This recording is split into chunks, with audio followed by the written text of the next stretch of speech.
see me on your screen? Yes. Okay, I can see me. So, welcome. This is the technologically challenged Goffstown Capital Improvements Program meeting.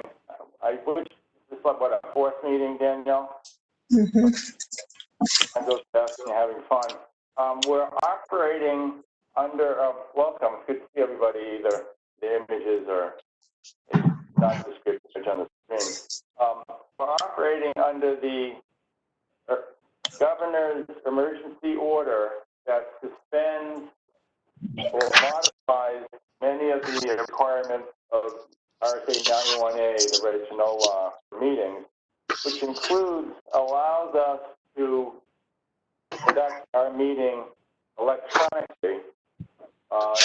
Public has access to listen to the meeting. It is a meeting, not a hearing, so we will not be taking public comment.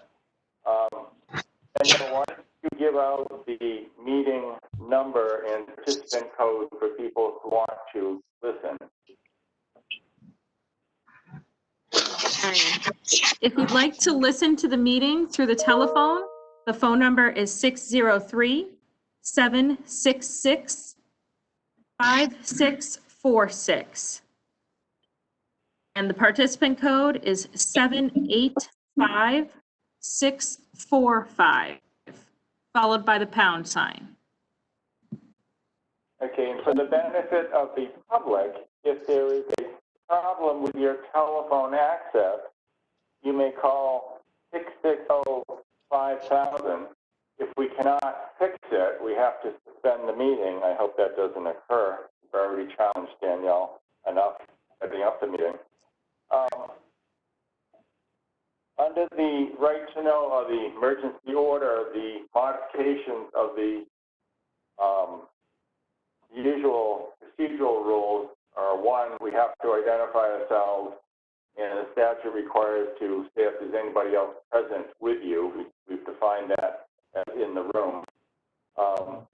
And we have to take votes by roll call, although I don't anticipate any votes. So before we start, let's introduce ourselves. We'll start with the committee members, starting with Kelly. Hello, Kelly Boyer here, Select Board Rep, and there's nobody in the room with me. Okay. Ellen? Ellen Vermakowitz, representative from School Board. Okay. Is Jeff here yet? Or Gail? Okay, and I'm Jim Raymond, the chair, and from the planning board. Jane is out mowing the lawn, so she's not here yet. She'll probably wander through. Are there any other committee members on the call? Danielle? I think we've hit everybody.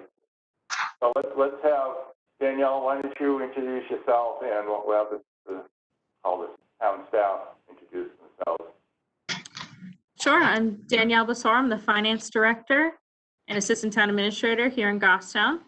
I'm the staff liaison for the committee, and we also have Joanne here.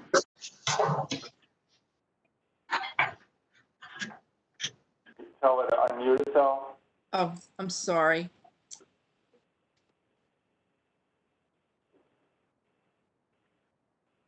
I was on mute. Can you hear me? Okay. Joanne Duffy, Planning and Economic Development Director. And there is no one in the room with me. Okay. Well, who else in the staff was not a presenter? David? Yeah. David's on mute. Am I unmuted? Dave Pierce? David Pierce is one of our presenters tonight, Okay. as well as Adam Jacobs from the Department of Public Works, our DPW director. And Mike Yurgo is on the line as well from the Department of Public Works and Sewer. Okay.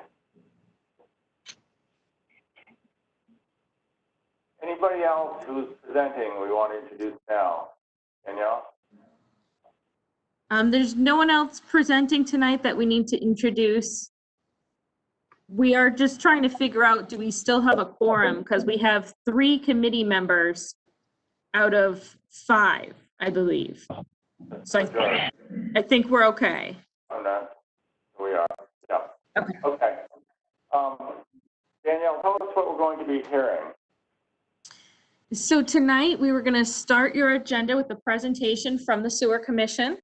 So David Pierce will be describing the planned capital improvement projects that they have. That is on your matrix, page 4 out of 10, where you'll find their projects on the lower half of the page, starting on number 178, line number 178. And in the packet that we mailed out to you this week are the new updated sewer rehabilitation worksheets for each of the projects, where the commission has gone through and identified some of the projects, and David will be able to elaborate during his presentation. Are you ready to have him start? Yes, David, you want to launch us into this? Okay, am I unmuted now? You are. Yes. Go ahead.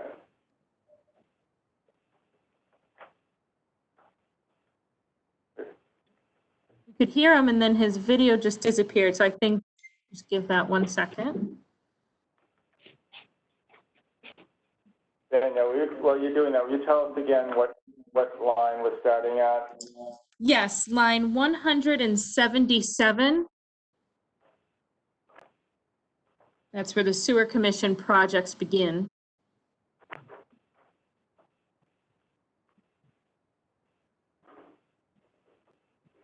David, you can be heard but not seen.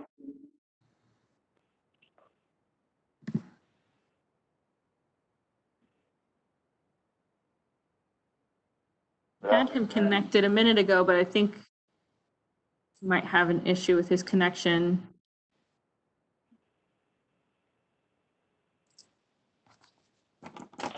Adam, are you still with us if we need to reverse orders and switch over to DPW?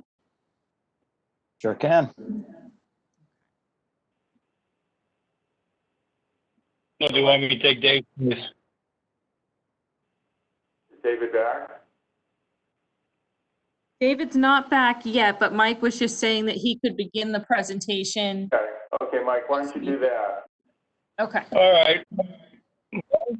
Line 78 is the pump station rehabilitation that's scheduled for this year, and it's for the Elm Street addition to the pump station, and the possible force main replacement that's going to run from the Elm Street pump station up Elm Street to Cottage Street.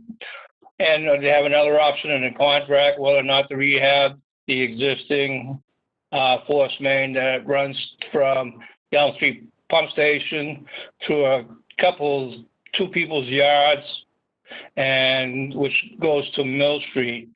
So that is scheduled for this fall. Basically, the engineers are still working on some of the design, but hopefully this fall we can be able to do the construction. Any questions on that? How is that paid for? Is that all paid for out of the impact fees Yep. or the sewer assessment? That's paid out of the user fees and sewer impact fees. Okay. So Danielle, is there any tax impact to these expenditures? There is not a tax impact with these projects. Okay. Thank you. Yeah, the budget for the sewer commission all comes out of user fees and accessibility fees. Okay. No tax money at all. Okay. Actually, I'm going to take a moment to point out on line 190 of your matrix, it shows you the sewer projects after the user fees. I am noticing one error on the matrix where the year 2026 wasn't captured in the calculation. So that line 190 under column Q should be 0, just like the other years. Okay, And so I'll adjust the final matrix to reflect that calculation. I think this matrix is a challenge in Excel workmanship. Okay. So Mike, the next project you had on your agenda, were you going to continue talking about the 2020 projects, or did you want to jump into the 2021 forward? We can jump into 2020. Okay, If you want to do that? sure. All right, the 2021 sewer bill program.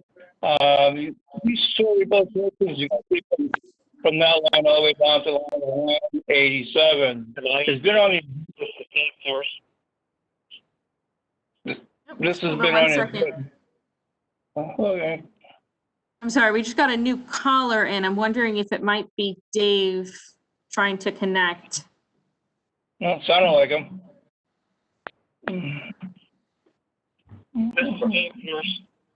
Okay. So Dave Pierce is connected by the phone. Mike was just starting to tell us about the 2021 planned rehabilitation project. This is Dave. Am I unmuted? You are unmuted. Can the committee hear Dave on the phone? Yes. Okay. All right, I'm here. Okay, are you ready for my presentation? He's pretty garbled. Yeah. The connection, it's hard to hear you. It's not coming through clearly.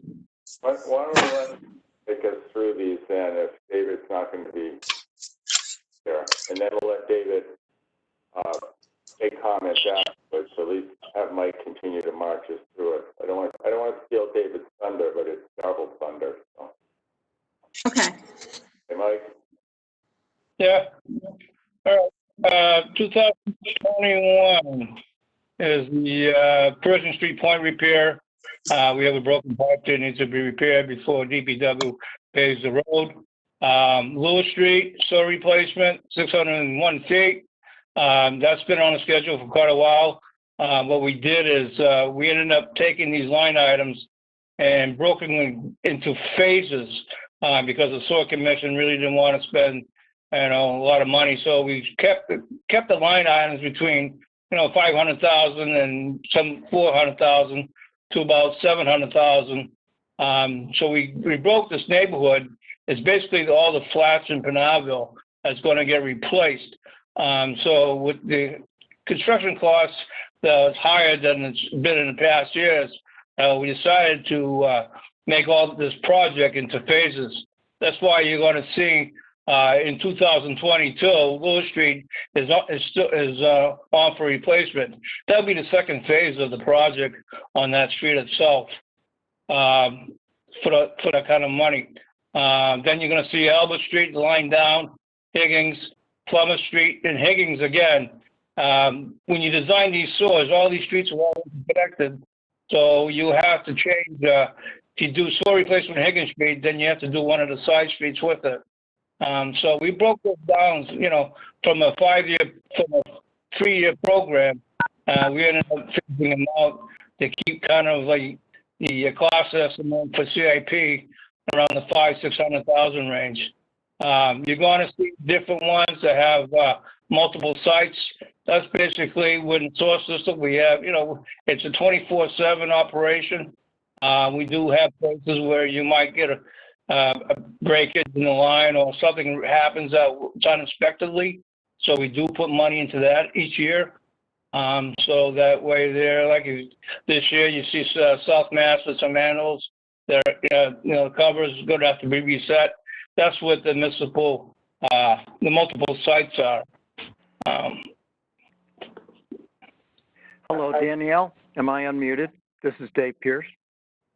And that was clear. Yes, we can hear you, Dave. Thank you. I had connection problems and So I switched from my cell phone to my house phone here. Yes, thank you for Jim at the CIP committee. I'm one of the three commissioners, and I appreciate Mike Yergel taking over. He's our man-on-the-spot technician that knows all the details about our infrastructure in town, and I'm just a policy guy trying to convince you to support our CIP. A question for you, David. Are these just a normal replacement cycle or rehabilitation cycle? Are you responding to failures in these systems? I'm going to, it's the systems that we're working on in the next 6 years are not failures, but the projects are undertaken to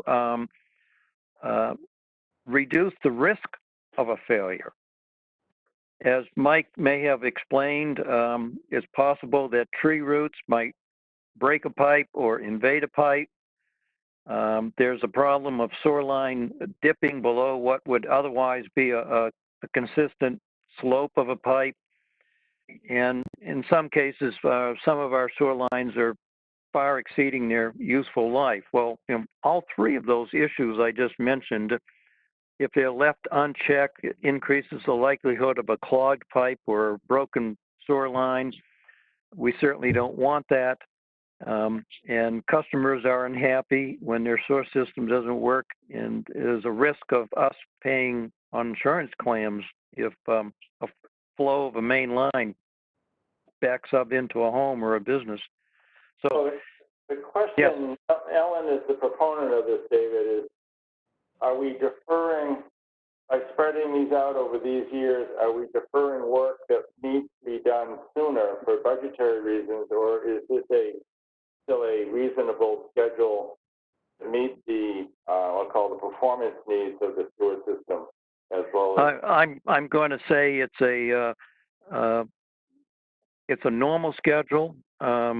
All of the various lengths that Mike has put onto the 6 years of our plan, the streets of Pershing, Lewis, Albert, Higgins, Plummer, Brookline, those are all in Bernardville, basically west of Surratt Park and north of Mast Road. It's a very designed to rehabilitate that particular section of the town. And you feel this is a prudent schedule to do it on while meeting the needs of the system to perform? Yes, it's a prudent amount of work. All of those lengths add up to about just a little less than a mile of pipeline. For your information, we have 28 miles, more or less, of pipeline in this town, and this plan represents a replacement of just under a mile.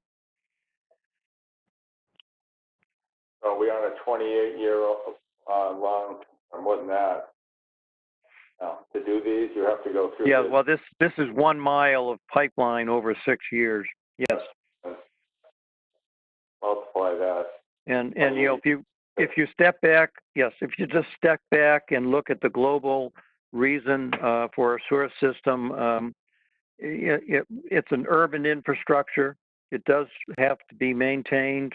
The sewer system is a critical role in public sanitation, in disease prevention, and so the most effective way of protecting the performance of that entire collection system is to do periodic maintenance and rehabilitation of the older lines and the lines that we're experiencing to be damaged by roots or settlement tips. Okay. I don't want to beat this, but part of our goal is to make sure we want to even out tax burden and all that, but also make sure our capital needs are met when needed.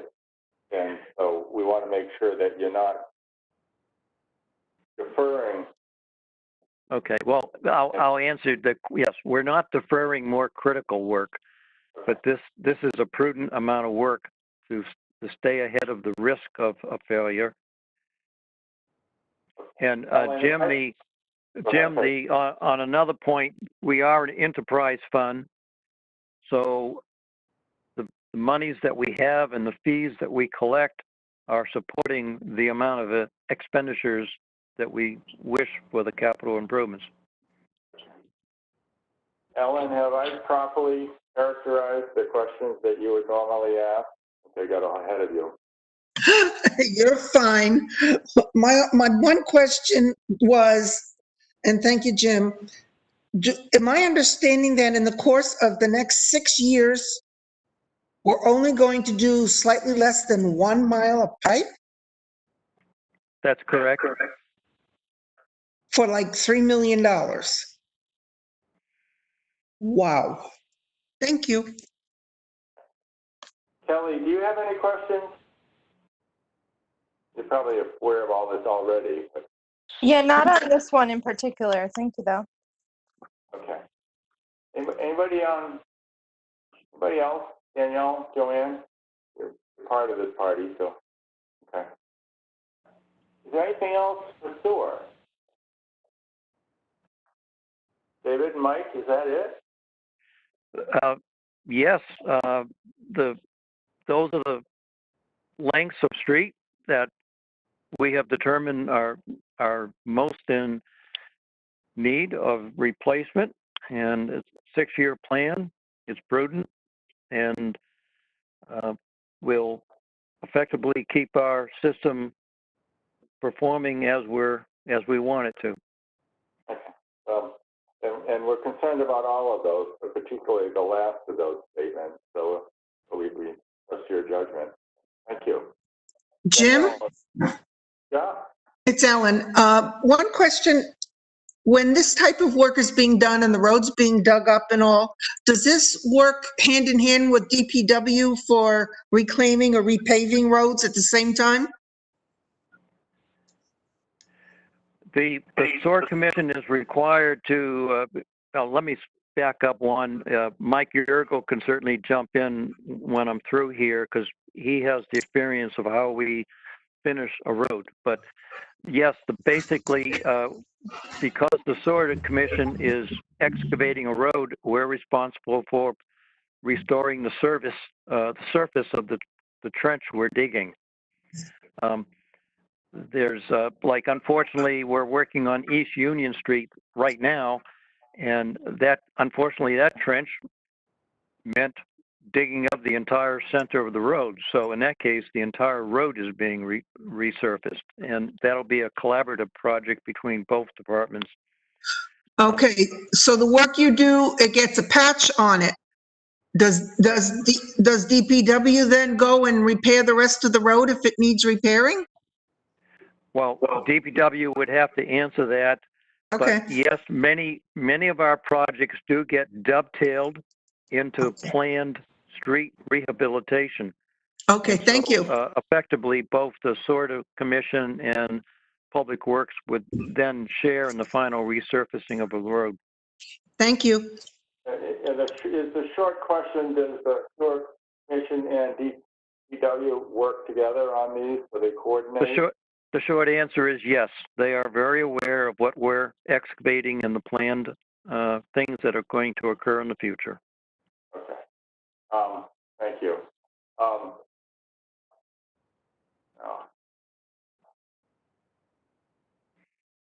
I'm reading an article on public health gains, or actually health gains, and the largest one over the last 150 years in gains of health is public health through good sewer systems. So it's a really important function in the health of the community. So we appreciate what you guys are doing. Okay, Danielle, what's next? Okay, so if there are no other questions for the SOAR Commission, then next on the agenda is the Director of Public Works, Adam Jacobs, and he'll be coming online to tell you about both the DPW planned projects and the vehicle replacement schedule. Should we ask him about what ride he's going to give us and what piece of equipment to give us? You probably don't want to ride in the back of the trash trailer that we've got up this year, I'm assuming. So maybe the 10-wheel dump truck, that's a good one. Okay, meet you afterwards. Okay. All right, ready? Yeah. Adam, are you starting with the vehicles or the projects? I will start with the vehicles. CIP line 60 would be my first one. Okay. That's on page 1 of the matrix, line 60. Oh, page 2 of the matrix. Yep. I apologize. And if I could, Danielle, am I set up so I can share my screen? One second. Got a couple. Sure. Couple pictures for you if that helps. Presenter. Okay. And I believe now you should be able to share your screen, Adam. All right. I should share this.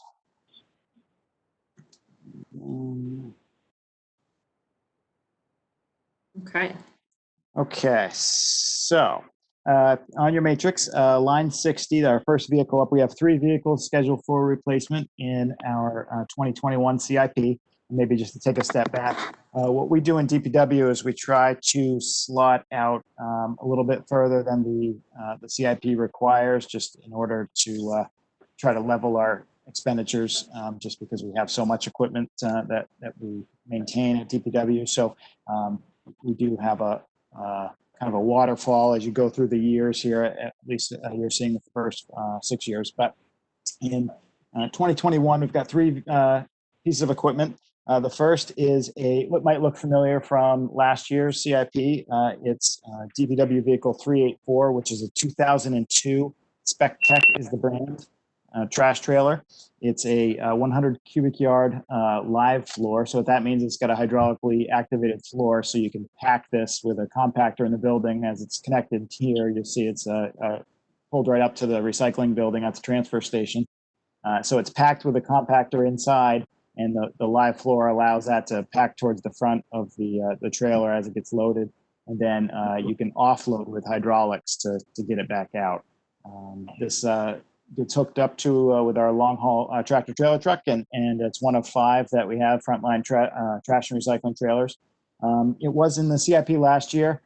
Big change. It was deferred just due to the level of funding in the budget. We had a few things that fell off the proposed list through the process, and this trailer, unfortunately, in the subsequent year has failed its overweight certification, which is performed by our mechanics here on site, but they're state inspection certified, and they go through all of our equipment. And the trash trailers are, in theory anyway, all overweight certified, which allows them to go up to, I think, 99,000 is the maximum weight for the New Hampshire highway system. And these trailers, when fully loaded of trash, which is slightly heavier than recycling, actually are in that overweight category. Due to some pretty good corrosion here, and maybe I can cycle through. Maybe not. Guess I don't have any of the underside. We've got some stress cracking on some of the members. There's some corrosion in the suspension system. Some of the live floor supporting pieces are failing and spreading apart. So we're starting to actually lose material through the live floor itself, which is never good.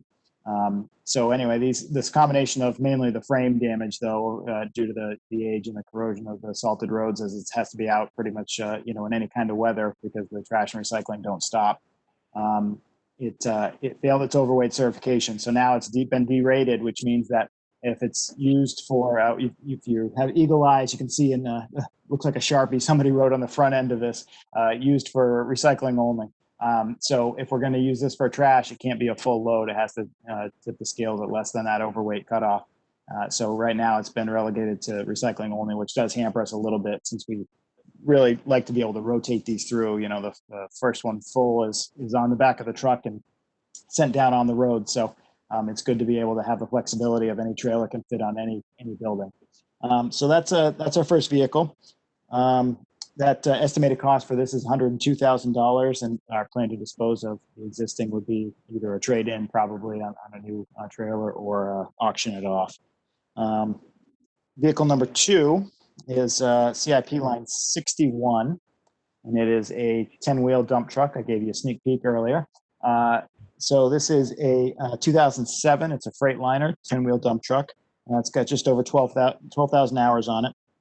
It's the largest truck that we have in our fleet, and as such, it typically runs almost every day in the summer construction season, back and forth to the job sites hauled, either coming with road gravel or returning with spoils and suitable material that needs to be either crushed or used in a different project, not on a roadway.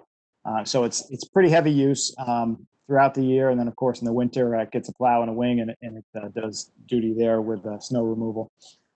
This truck has also got some, due to the age and the work cycle, it's got some pretty good stress cracking on the frame. I did have a picture of this. If you look at my screen here, you can maybe see my cursor right at these where these members meet the main frame of the truck. So this is what the entire dump body sits on.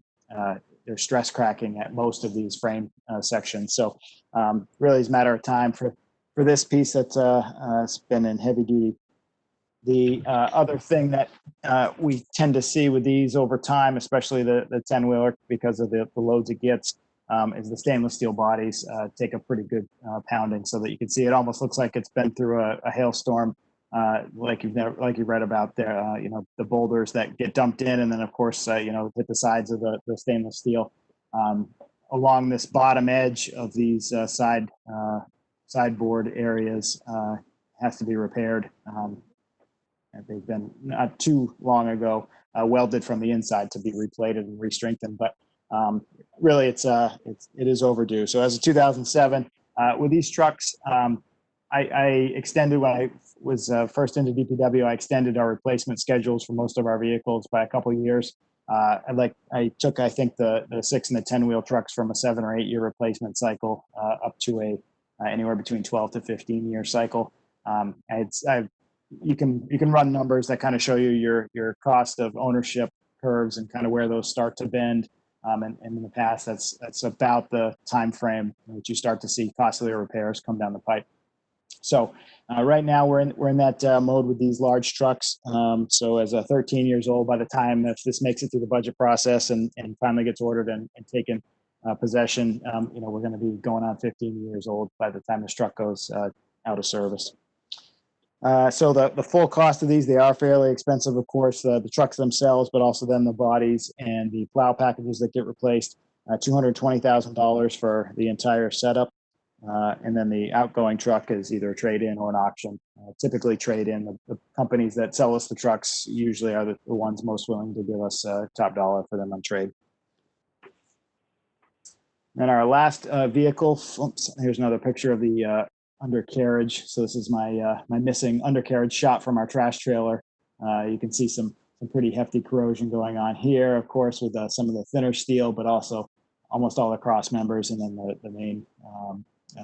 This is the backside of what's called the fifth wheel hitch. So this is what area, this plate at the bottom here connects the trailer to the tractor trailer truck. So that's pretty well shot as well. Okay, so back to our third vehicle for 2021. It's as you can see, a wheeled excavator. It is a 2004 Volvo with just under 15,000 hours at this point. It is one of 2 wheeled excavators that we have in town. So normally construction season, we have at least 2 road building crews going, one excavator for each crew. The last couple of years, sporadically, we've been able to rent a smaller machine and get a mini third crew together. But sometimes it gets tough with staffing. So at the very least, we try to have 2 construction crews going every single day. We cycle through the operators, but the machines themselves run most days. This machine, kind of the same thing. We've extended the time frame a little bit on replacement of these, but repairs, especially to pieces of heavy equipment like loaders, backhoes, bulldozers, excavators, they tend to get very expensive very quick. We just received this back from some extensive maintenance to the tune of about $10,000 for some engine work and electrical work and gearing that had to happen. The vehicle, the machine has to stay out during the construction season, or else, we have, as we'll talk about soon, a couple $1 million worth of road work a year. And unfortunately, that doesn't just sit around waiting for the machine to get fixed. So if you start talking about rentals, it's, becomes costly as well. So with the fact that we had to replace this in the next, hopefully 12 to 18 months, and we do need to at least try to get some kind of return on our investment as well from a trade-in perspective. We do have to bite the bullet on some of those bigger maintenance items, but we don't want to be around necessarily for the next large bill on this machine either. So what I've done on these, the loader, the excavators, I like to look at something that's a late model. So either a year or two, maybe 3, 4 years old, but with low hours.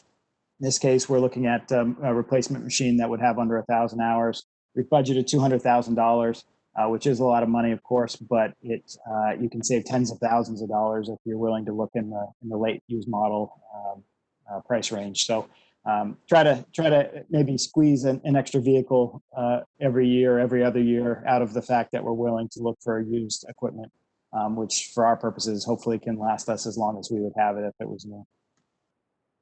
So that wraps up my 3 vehicles for the year. If anybody has any questions, I can take them now, or I can move on to the projects and field them all at the end if you like. That's the trade-off. You buy used equipment, you're sacrificing some longevity versus a price gain. Also buy automobiles where we know that depreciation in new vehicles that occurs very quickly. Is it the same in equipment or comparable, so that the savings outweighs the loss of longevity? Very similar, yes.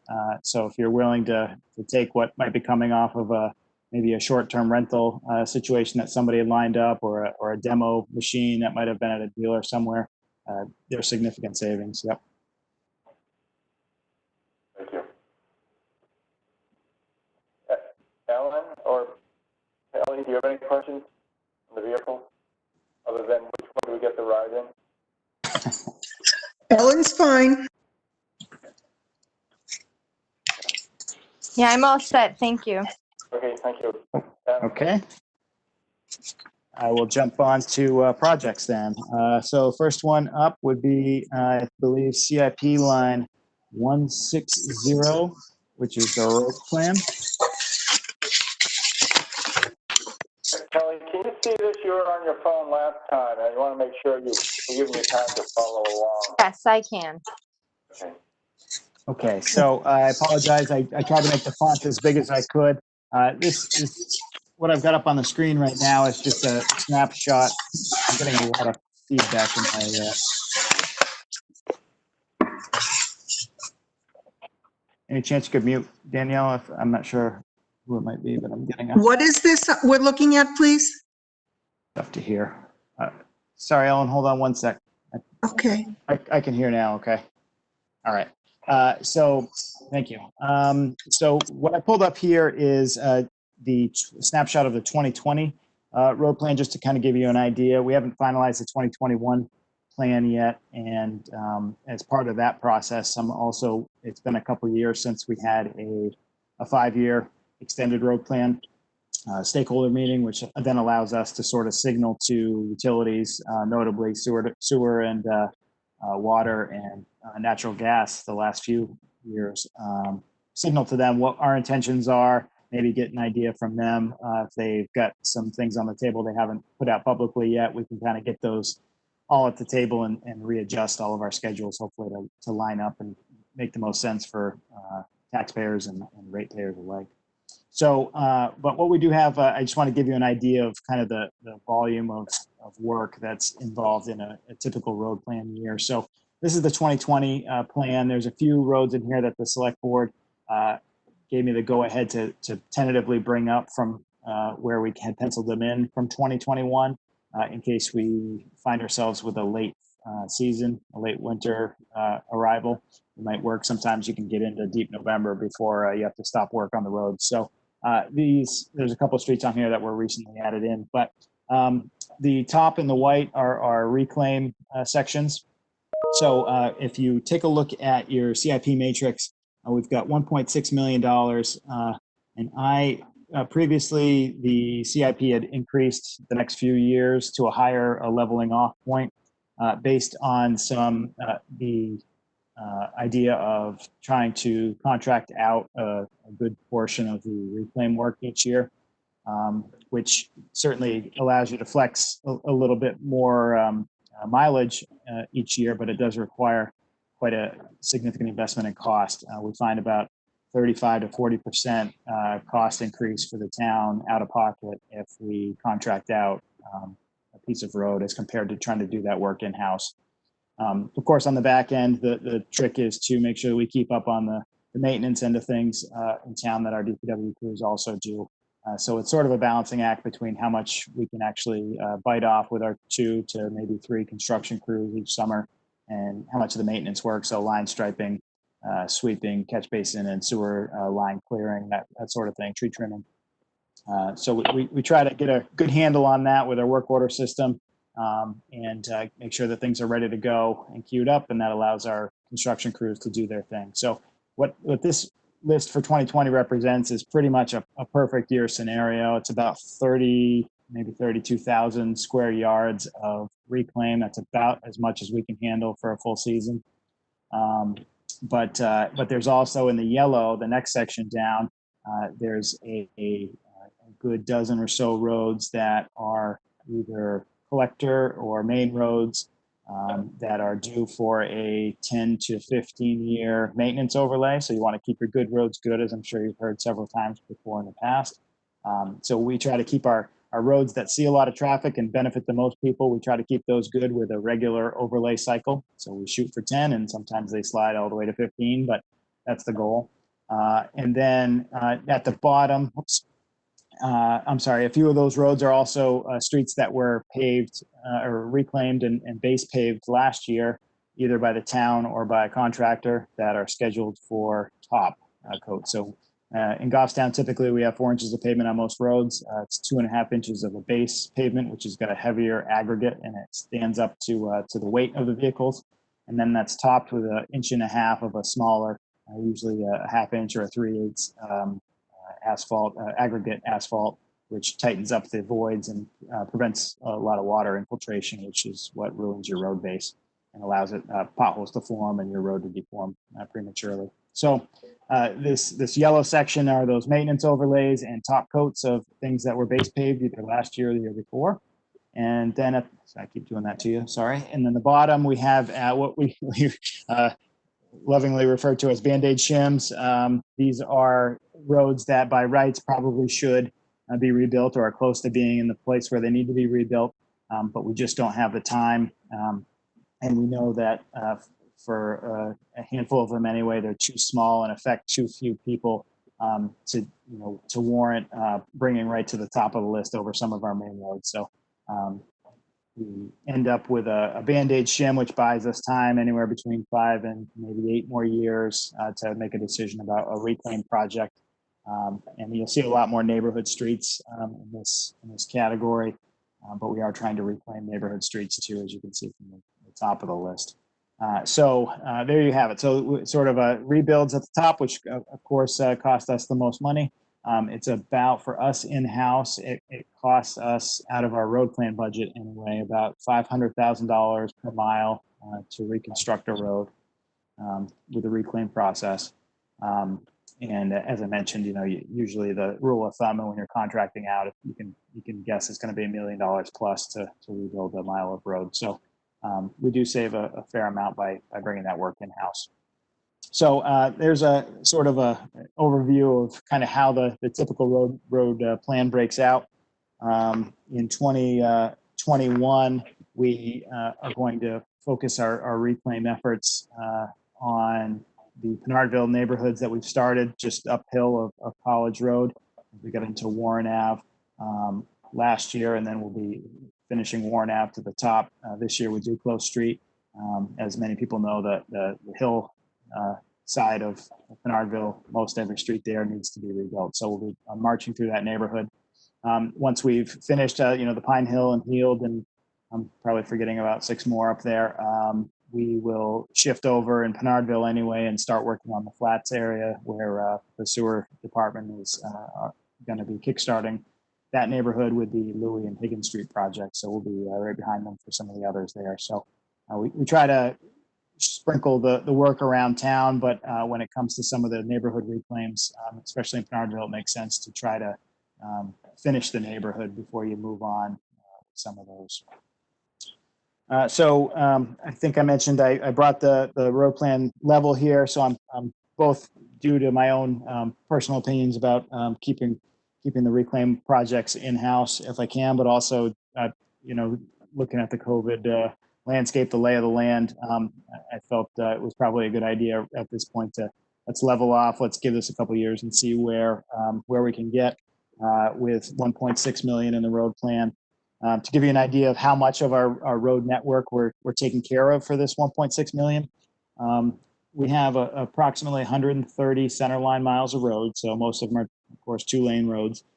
So out of 130 centerline miles, in 2019, our road plan, we accomplished 6% of the roads, of the road square yardage anyway in town was addressed. In 2020, we've got just over 8% of the road network planned. This sounds pretty good. Sounds like a 15 to a 12-year return period, but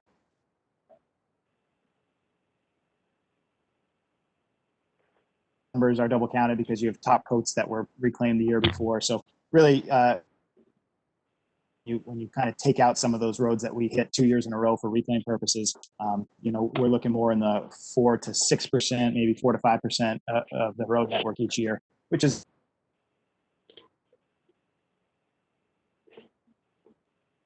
Are we losing Adam? His video dropped out. I think if we just give him 1 minute, it seems like it came back on. Okay.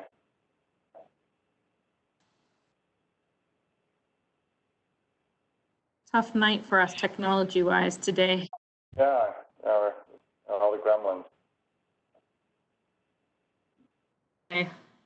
Hold on 1 second. It looks like he's preparing to go to the next slide.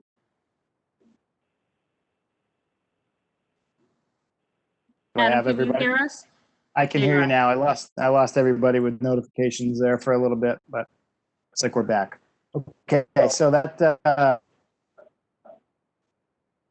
the basic spiel on the road plan. If anybody has any questions on that, we'll do the regular I'm going to projects. ask a variation of what we asked David and Mike. Some of us are old enough to remember the bad old days when cow paths were probably in better condition than the Goffstown Road. And it goes back a few years. You talked about keeping up, but the balance between doing the work yourself and contracting out, is this a reasonable schedule to keep up with the infrastructure the road needs?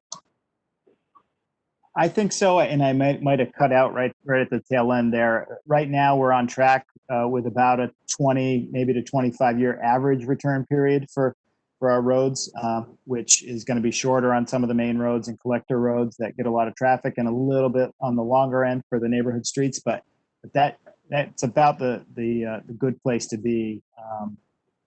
If you're managing your network properly, you can keep them in pretty good condition if you're addressing your main roads every 10 years, for example. So I think we're in a good place. The return on investment tends to bend as soon as you get outside of our own ability to maintain and contracting.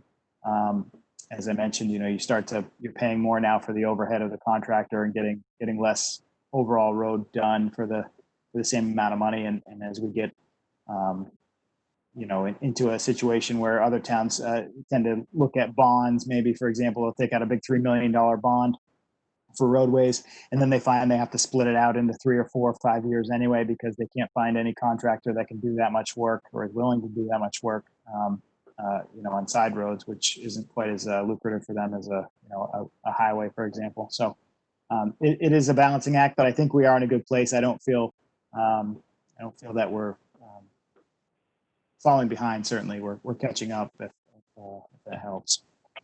This is a political question for Kelly, I guess. Road plan. We've seen from time to time that the town, the voters in their infinite wisdom, don't pass the budget that you propose, including the road budget. And when that happens, you fall behind. Should we be creating a CIP schedule that anticipates that sometimes we will not hit this budgetary target and fall behind by building up, getting ahead, or are we going to present it as is, and then when that happens, we'll have to figure out how to solve it, after the fact. I think you've got the voters pretty well trained recently, but in the past, if you recall, we've had some negative sentiment, and that put the road maintenance program well behind schedule. Yeah, I think that Adam could definitely speak to the history of the road plan in regards to where we currently stand when we're looking at things, kind of like how this is mapped out, where we're doing reclaims and overlays and kind of doing our protection of investments of things that we've already worked on. The board has recognized that and has done things like additional funds from unreserved fund balance to kind of help to work us back to a point where we're at a working neutral, if you will. But it's kind of a compounded, complex issue for kind of why we are behind. And this is over the course of years and years. But to your point, the catch up, we would have things in the default budget to kind of get those things still moving, but of course, any budgetary setbacks of that nature would, put us behind again, I guess. Adam or Danielle, feel free to chime in if you have any other input on that.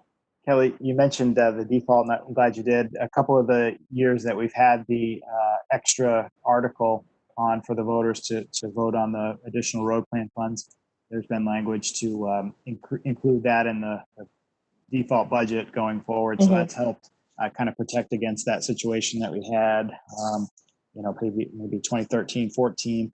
I guess starting back 2012 is when the major cuts came. So we had about 5 years there, 12 through 16 with low funding. So to kind of hedge against that, that clause in the vote has helped. Of course, the select board, if we're in dire straits, bottom line budget, they can do what they need to do to meet other needs. But certainly we've done a pretty good chunk of work here since 2016 to really get back into it, and the voters have seen, I think, the results.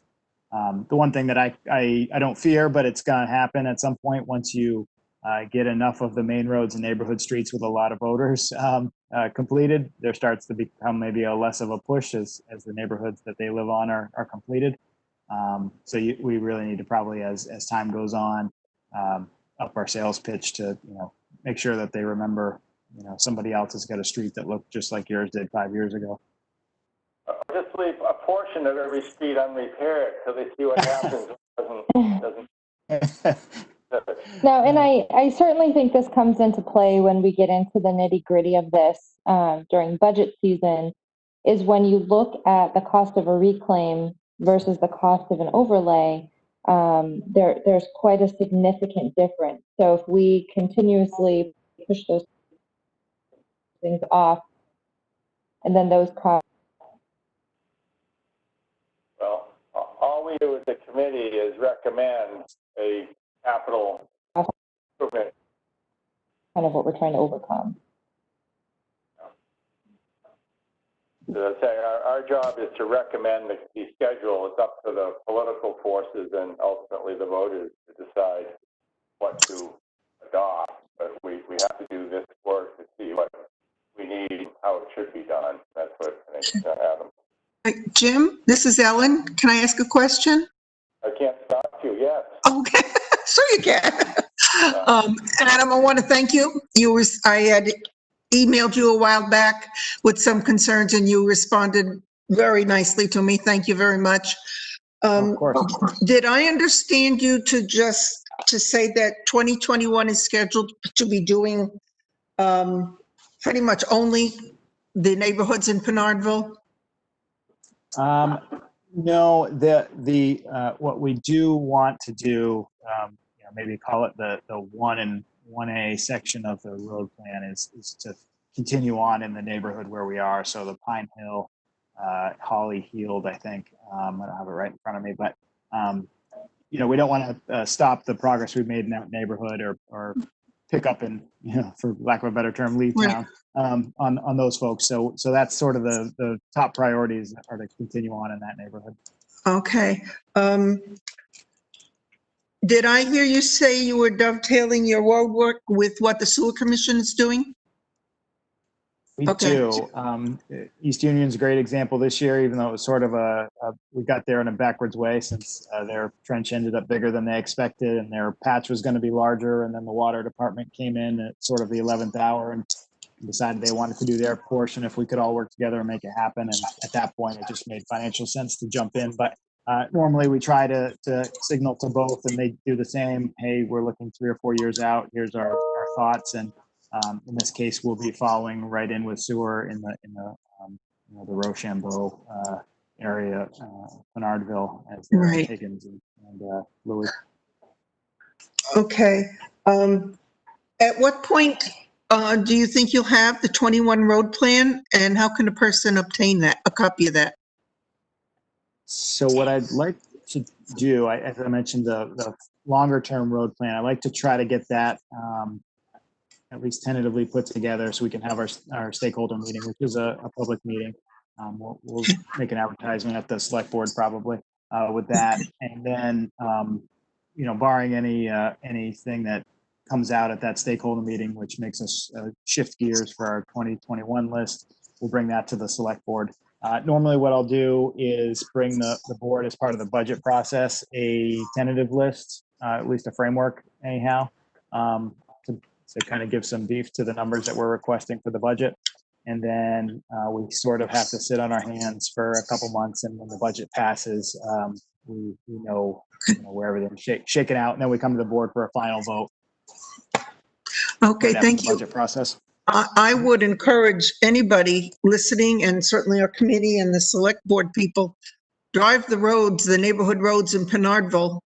I went and did so, and some of them are, it's been rare that I've ever seen roads in as bad a condition as some of those neighborhood roads are.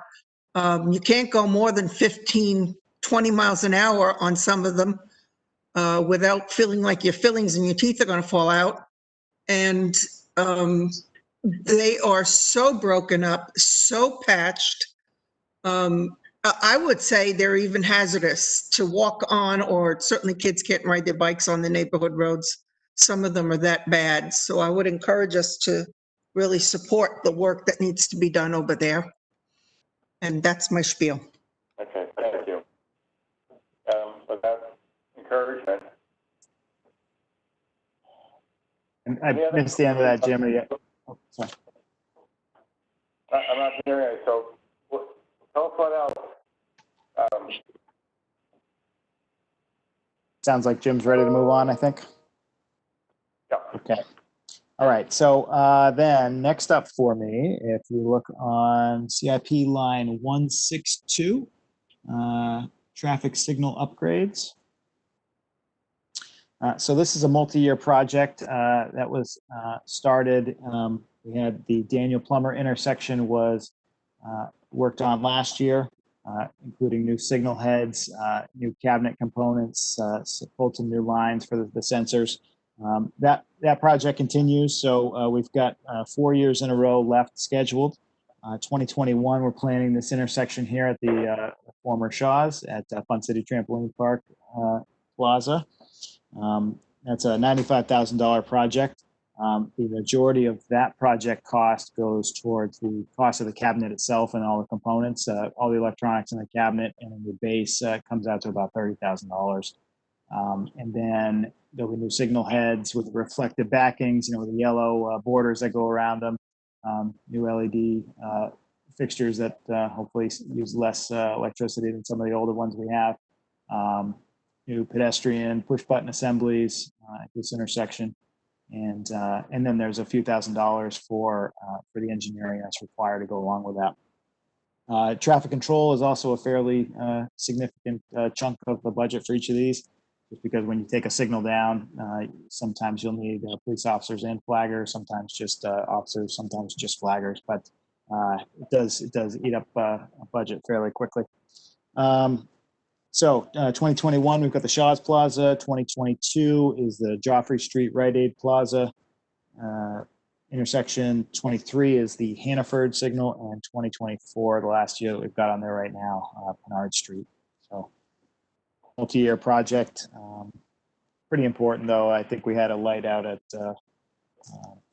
maybe 2 out of 3 intersections here just this year. So it's they do fail. It is time to put some investment back into them. Next project coming up on CIP line 163 is the Merrill Road Bridge repairs. So Merrill Road happened to be on our road plan list, and the bridge itself got bumped out of the 2020 budget last year as part of the process. It's a timber deck, timber guardrail bridge. It is not on the municipal red list. It's also not on the municipal state aid program list by the DOT. The CIP amount is $27,000. I'm sorry, I misspoke. I was talking about the Bog Road bridges got bumped out of the project. The Merrill Road Bridge is in the 2020 budget. We haven't done the design yet, but on tap is replacement of the decking. A good chunk of this project is all in the guardrail. As you can see, it's pretty substandard anyway. Timber's tough right from when it's brand new to meet traffic safety standards, but certainly as it ages, and the posts are all timber as well. As they age, less structurally sound. The height of these has always been pretty low, and got just an inch and a half lower as we shimmed the roadway. So that's going to have to come up anyway. And some other drainage issues around the bridge, but also the bridge scuppers are, I think, in a bad spot for the long-term health of the concrete abutments. So they're going to do a little bit of work on that too, I believe. So that is one of our 18 locally managed, maintained bridges here in town. Some of those are actually big metal culverts, but they're large enough that they're classified as bridges. So we actually have 18 of them. So this is identified as a $132,000 construction portion for bumped into 2021. The design was estimated at $27,000 for that.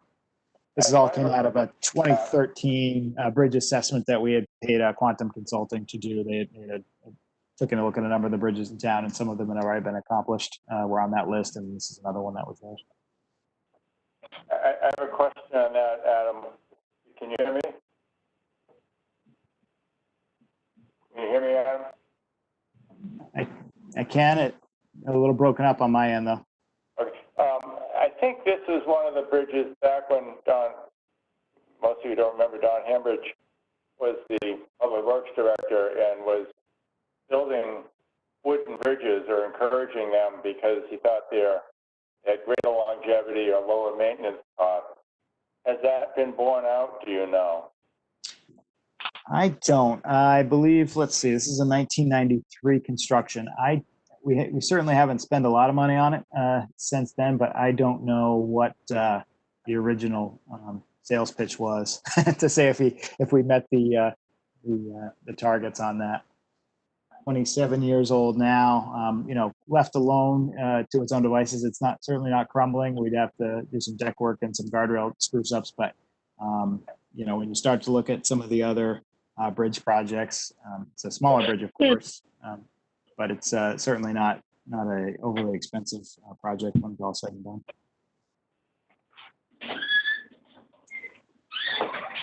Maybe we just like the idea of wood.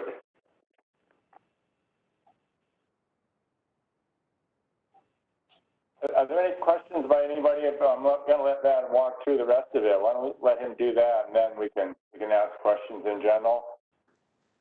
Adam? Sounds good to me. Okay. Next up, then, we've got line 164, the Bog Road bridges. We have 2 bridges on Bog Road, and these were the bridges that were deferred from from this current year, but in the budget process last year, due to the cost. We had pegged an estimate of $165,000 for our engineers' estimates for the two bridges themselves. They're both similar construction, substandard guardrail on both, but particularly on the southernmost of the two bridges. They're about a quarter mile from each other, just on the town side of Lesnick Road. This is the closest bridge to the town line. So both bridges need to be, the deck needs to be exposed, any failed concrete and exposed rebar removed, repaired, and then new caps placed. The brush curbs, which is what the guardrail sits on here, this raised portion, that's concrete, usually needs some pretty substantial repair. Where the road meets the concrete tends to be the first place that the salt starts to take action. And the way concrete normally fails is you get salt intrusion via some of the existing cracks or penetration points. In this case, there's large anchor bolts where the guardrails plates mount. And between that and the seam where the road meets these brush curbs tend to let water in. That salt water corrodes the reinforcing steel, which can expand, I think, like 60 times when it corrodes. So as it corrodes, it pops the concrete right off. And as soon as that bond is broken between the reinforcing steel and the concrete, the bridge deck loses all its ability to withstand a heavy load. So certainly a slower process. These don't fail overnight, but they are beyond time where we should be taking a look at them. So pretty standard compared to some of the bridge decks that we've replaced recently. A couple on the Pleasant Street project a few years back, one on Parker Station Road, two of the culverts on the Shirley Hill project, very similar. Strip the road, jackhammer out the broken concrete, reform, recast, and then pay the guardrail contractors to come in and set all the guardrails with the proper safety wraps. So there's bridge number one. Here's bridge number two, a little longer guardrail. It's got some heavier beam supports, but don't meet current standard for crash safety. And it looks like this one's been dinged here on the approach side as well. And there's kind of what they look like from the side. So sometimes you don't know until you get the traveled way, the pavement off, and expose the failed concrete. How bad it really is on Shirley Hill. One of the decks was, by the time the failed concrete was removed, you could see through to the water below. The other was still pretty thick, about 6-7 inches thick in the worst part. So a little bit of a crapshoot once you get the asphalt off to see what's happening. But the plan would be for both of these to be done, one right after another. You can't do them both because we've got some houses in between. So it'd just be one, and then while everybody's used to the detour, move down the street and do the second one. And as I mentioned, most of the cost of both of these is wrapped up into the guardrail part of the project. So that's line 164. Next up, 165. I've got, this should make some folks relatively happy, I think. So here's a Catamount intersection, CIP line 165. I don't have a slide for that one. It's listed in there as a $33,000 design for 2021, and $430,000 construction project in a couple of years. This project was initially slated for a consultant design to come in and totally realign the Catamount to back road intersection, and then pay a contractor to do the entire project, both the intersection itself, and then that money also included reclaim of Catamount Road. Normally, we don't put roadway sections in the CIP outside of the road plan article or outside of the road plan line. So I probably was going to reduce that amount this year, but I didn't, before I had to submit CIP, I didn't have time to talk with the engineering staff and actually take a look at this proposed project. Now that I have met with them on site, we've got a back of the napkin idea of what we want to do over here. We're gonna pull this line all together out of CIP. We're going to design in-house. We feel we can do an in-house design without too much trouble, and include the intersection itself as part of the road plan. Likely either 21 or 22, and actually bump up the timeline as well. So should be a fairly significant savings overall, but I think just bringing the design in-house and the construction of the intersection in-house, we'll be able to drop it off the CIP as a separate project. Adam, is that a general redesign of the intersection or just an improvement of the road itself? Originally, the thought was going to be to actually involve some taking. So some of the cost of that 2023 was an estimated right-of-way acquisition. As you come out of Catamount looking to the right, there's a embankment there that if you keep the road where it is, you have a hard time seeing up over that little rise that as you look right.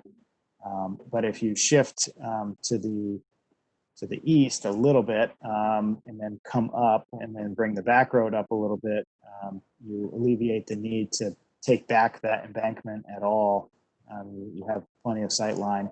So that removes the need for any kind of a taking for right-of-way acquisition and the cost associated with that, of course, but also some of the complexity of the design. So there's no retaining wall that's needed. You know, if anybody's familiar with the retaining wall on College Road that a few years ago we had to replace as part of that project, it get expensive quick. I think that was a $50,000 wall on College Road. So we would have needed something at least that big, if not bigger, for Catamount. But just with making a few tweaks to the idea of where the two roads intersect and the willingness to change some of the grade on the back road as well in that spot takes away that need and significantly eases the design concerns there.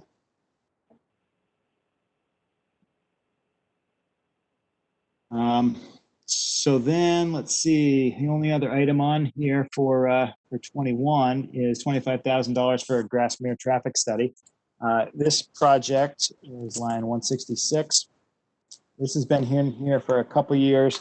It doesn't seem to rise to the top. We've got a deferrable priority, so that probably doesn't help, but it's there's no dire need right now, short of the little spate of accidents we had at the bottom of Tyrrell Hill when everything got repaved and people were driving faster than usual. This project is designed to look at 5 intersections from Locust all the way to Tyrrell Hill. So Tibbetts, Locust, Tyrrell, escaping me at this point. What else is in there? But basically all the way from Locust to Tyrrell, everything on Center Street. So traffic study. Hopefully we can work with the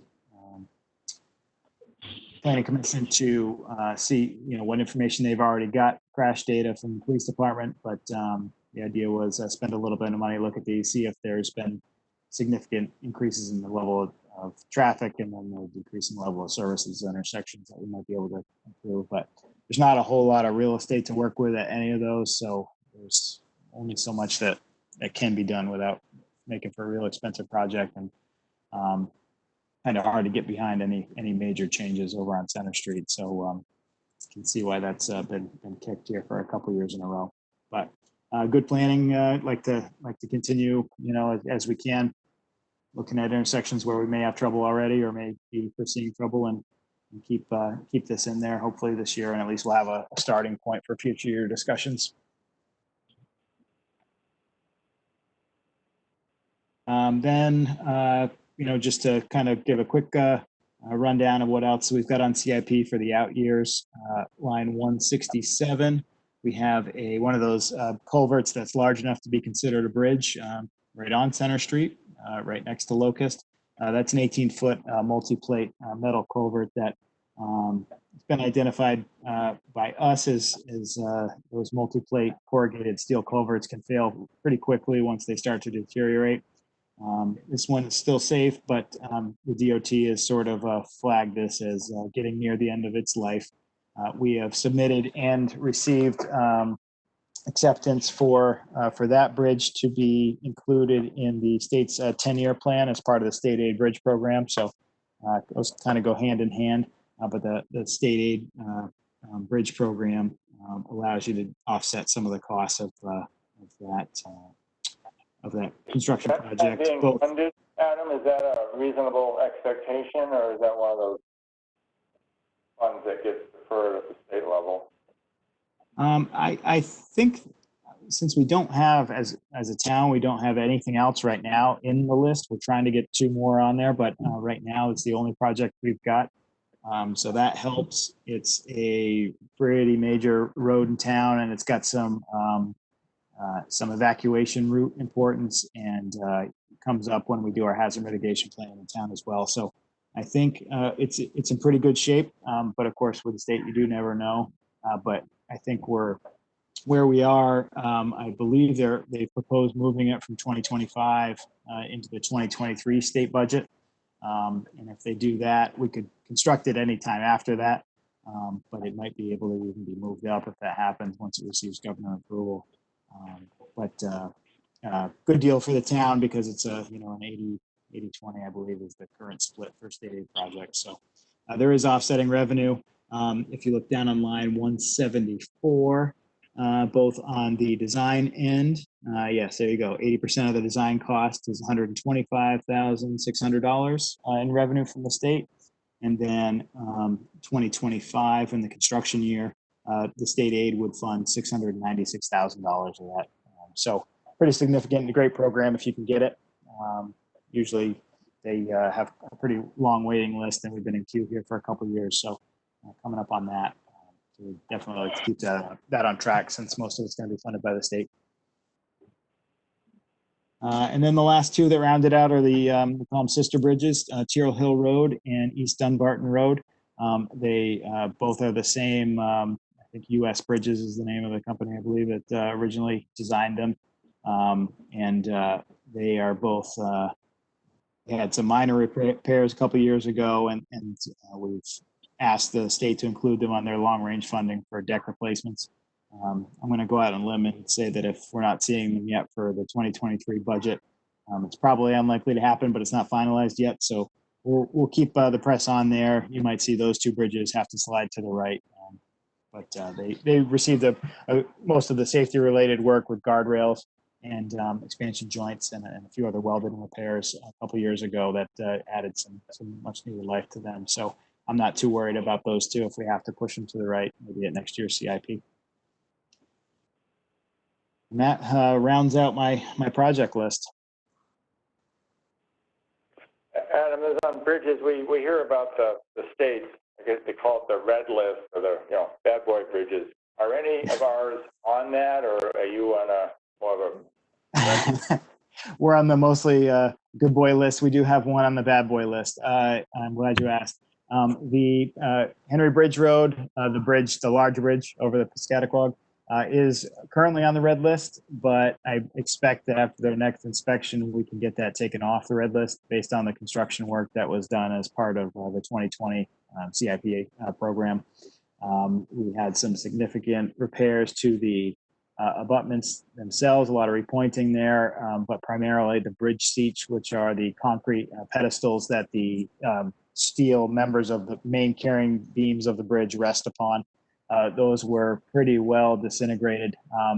They actually, the company that did the work, the contractor, said they hadn't seen bridge seats that bad before. So it's an interesting design, the way the superstructure there, the arches actually are made of steel that channels water right to the support bearings of the bridge. So they're really, it was a kind of a kit bridge at the time, and I think it was mainly designed for southern states that don't see snow and ice, because they get packed with snow in the winter and then it melts and runs right down the steel directly to the concrete that holds the bridge up, and just over time they wear right out. So we've as part of that project, before that project, but as part of the project, we try to divert the water coming down those, but we've actually probably got some more MacGyver type repairs coming up to divert water even more so from the new bridge seats. But the work they did was pretty extensive. They jacked the whole bridge up. It wasn't much. It was only about a 1/4 inch for the project, just enough to get the old stuff out and slip in the new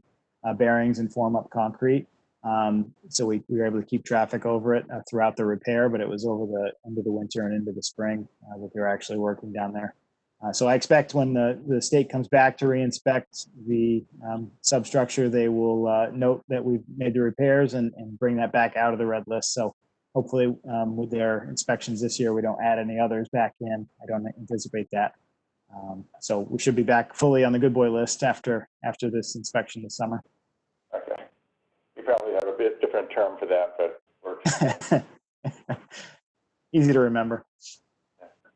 Alan or Kelly, do you have any questions on any of these items that Adam reviewed? Ellen's fine. Kelly? I'm fine. Adam, do you? I do have a question. Can you hear me? I can. Great. Adam, do you know, is there any anticipated increase to back to the bridge fund or the road fund? I doubt this year, but. I know it was mentioned at the select board meeting, but if anybody missed that one the other night, the state has indicated they expect our highway block grant funding to be reduced. The end result this year to be down about 7.5%, which for us I think is around $40,000 maybe. So this year, yes, a tiny bit of reduction in the highway block grant funding. They have not, at least as of Monday anyway, signaled any further reductions in the future year budgets. I, kind of reading the tea leaves, the last time we had a economic downturn, the government, one of the things they try to do is put a lot of money in infrastructure because it gets put to good use really quickly and puts a lot of people at work and gets money back into the economy. So I have a feeling we'll see some stimulus type projects, shovel ready stuff is going to be helpful. So it's good that we've got the engineering staff. If we get any signals that there's going to be an increase of local infrastructure funding, we can kind of hop to and meet the need. But nothing that I've seen anyways indicated anything concrete. Okay, thanks. That's an interesting observation about last time. There's federal aid or federal funding for the project before. I'm not sure we're going to see that year based on the political winds, but we can always hope. Okay, what else, Adam? Yeah, first. Is that it for the rock? Is that it on? That's all I've got. Oh, you're doing so well. Danielle, is there anything else that we need Adam on? That's it for tonight. If the committee doesn't have any other questions. Okay. Well, that was an excellent presentation from both Public Works and Sewer. We appreciate the work you put into it. We like looking at pictures, so thank you for putting them up for us. I thought you might like those. Ellen, Thank you for having me. Do you have anything else? No, I'm all set. Okay. Thank you. Okay, Danielle, tell us what we have coming up next so we can look forward to it eagerly. So next week, you have a meeting on Thursday as well. So typically we have a gap in between meetings, but the way the schedule worked out with a 5-week month in July, there is a meeting scheduled on August 6th. That would be the deliberative session or any callbacks if the committee feels that they need to bring any of the presenters back at that time. Well, let's talk about that for a minute. We offered along the way for people to come back if they had more information. Do you anticipate any? I do not anticipate any additional information at this time. I've been working with each of the presenters after they came forward and adjusted the matrix for any minor changes that they had mentioned during their presentations, but there's been no new information coming forth. Because there were a few, right? The library maybe one, And Parks and Rec. where we were waiting for some maybe more information. You don't expect that to be in by next week? No, I don't expect that to be in by next week for either of those projects. Both the Parks project and the library are some of the largest projects we've had, and I haven't heard from either of the department heads that they've received the necessary information. Okay, so we'll go with what we have. Ellen and Kelly, are there any presenters of the departments that you'd like to invite back to ask more questions on?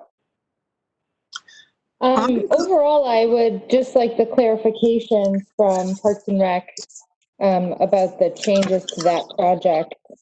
I think, Danielle, is it worth sort of a Cliff Notes version of what's changed? Or do you think, I mean, I have no, I don't see anything incredibly significant.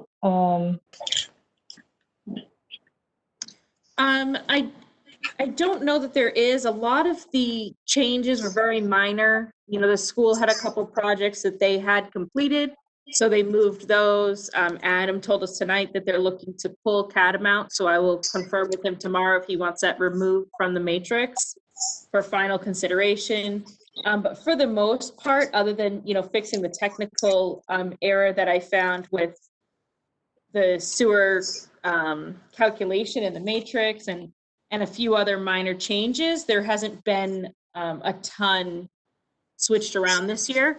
It's been a pretty quiet year as far as the CIP projects for the details that the committee has heard has remained relatively the same to what the group submitted. Okay. All right. Thank you. So Jim, for me, it would just be the large Parks and Rec project. I serve on the Library Board of Trustees as well as the Select Board rep, and I have not heard that we've gotten any update. I know we were reconfiguring with them to see what the next steps for phases were, because they got pushed out for COVID as well with the design architect. So I don't believe that one has updates, but Danielle, if you could check on that too, that would be great. Yeah, I can definitely reach out to both the library director and the Parks and Rec director tomorrow to see if either of them have more information. And does the committee want me to have Rick try to schedule, see if he's available to come in Thursday, the 6th? Only, my view, only if he has additional information. We Okay. don't need to be here. You know, we're a planning committee. We can deal with the information we have. We know that it's not the final word, and some of these projects we'll see again next year anyway. So I think it's fair for us to say, no, we've gone as far as we can go in the time that we've allotted. And if the departments have changes they want to make later, they can bring that to the select board or the school board on the school side, but they're not precluded from doing that. Yeah. Yeah, we are bound a little bit by our self-imposed schedule, but we really have to get this process done in the summer so the budgetary wheels can start turning. I think it's fair for us to say, well, this is all we can do. You know, unless either Rick or the library have some substantial new information, or any of the other departments for that matter, but I'm not hearing that from Danielle, so I think we'll go with what we have. Yeah, Mr. Chair, I definitely agree with that. Perhaps we could put Parks and Rec towards the end of our deliberative workshop day. I would really like clarification on approving a $400,000 project that has some significant questions to what's entailed. So for that one, I really would like the library. The problem is they don't have the design concept. So that one's a little bit more difficult, but it's also not an immediate CIP need. So in my personal opinion, I'd prefer to have the Parks and Rec what their plan is for the next few years before we approve that one. Excuse me. I believe there were also questions about the proposal that Rick had shown on the pools and the replacement of the pool. There were many outstanding issues on that. Yeah, my impression was it's not sufficiently cooked to really, do much more with until he comes back with more, and I understand that. And then, as Ellen pointed out, there's a political component to the location. There's other factors that will be considered that may be outside of our jurisdiction. So I think we just treat that with proposal of incompleteness. Yeah, that one I did have in my notes that they were pushing out to 2023. So maybe if we could just confirm that it's not in this CIP year, would that be helpful, Jim? Say it again? I had in my notes that they were anticipating to push it out to 2023. Mhm. So could we perhaps just get confirmation on the years of request? Would that be helpful, kind of Yeah, in the interim? We can do a couple of things when you have a project like that. One is to put it back. The two is really just a footnote to explain it, that it's a placeholder, or, you know, it's not a complete project and will require more review. If it's not, then the next following year, 2021, we can't do that. But anything after that, we can keep it as more of a placeholder, because we'll be coming back to it next year anyways, and I hope with this thing. Either one, all three of those are options. We can discuss those next week. One of our goals is to balance out tax impact overall. And one of the things we left when, well, particularly came up with the school proposals is, are there projects that should be shifted just from a time standpoint to even out the tax burden? That's something we can look at when we see the revised, the proposed matrix. Jim? You can address when we bring it back. Jim, it's Ellen. Yeah? Okay, I can't be heard. I had a discussion with Scott Gross, the business office, about our CIP proposal and the discussion when we made our presentation. And I have some information. I think that when we have the discussion of trying to balance out the annual totals for each year, that I feel comfortable bringing forward if we need to at that time for the school district. Okay. Thank you. Danielle, is it realistic for us to be able to complete our analysis in the next meeting? We made that a goal?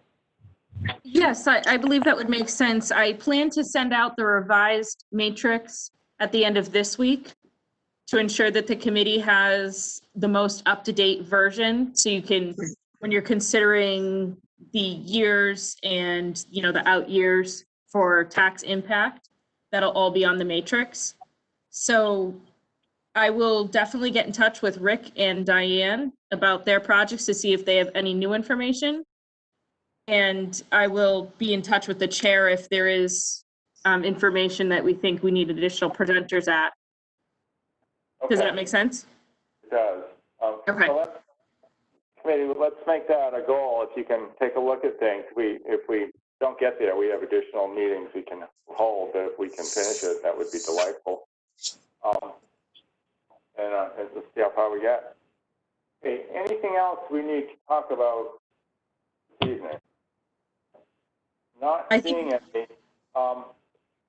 Danielle, I wonder if you can, we tried this before, but maybe make another effort for us to work on some of our technology, maybe when not before the meeting when I'm starting to panic if nothing works. But I'll let you know if we can try to set up another test time.